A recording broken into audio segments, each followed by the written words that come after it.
د لوی اختر په رارسېدو سره د ننګرهار مرکز جلال آباد ښار د څارویو منډیي ګڼې ګوڼې نیولې، خو د څارویو سوداګر وایي چې سږکال که څه هم نرخونه ښه دي خو بازارونه بیا هم ساړه دي.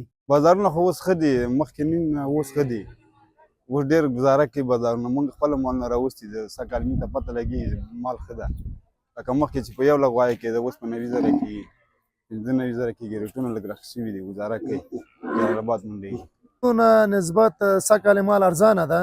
که میده مال ووایي د 7,000 نه نیولی ده عین تر 15-20,000 پورې مال شته ده، او که د خوسیو ووایي د 40,000 نه نیولی ده عین تر 15 لکه پورې. نسبت د تیر وختونو نه اوس مال ارزانه ده.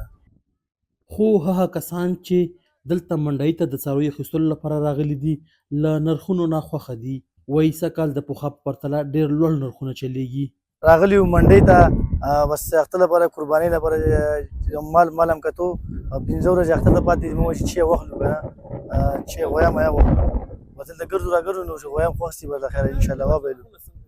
ډېر های ریټونه وایي 80,000 90,000 وړکۍ وړکۍ مال ډېر لکه قیمتي ډېره ده، نو ګورو ګرځو ولا نو انشاءالله خدای وکړي چې پیدا شي ښه ریټ کې د خیره وبایلو.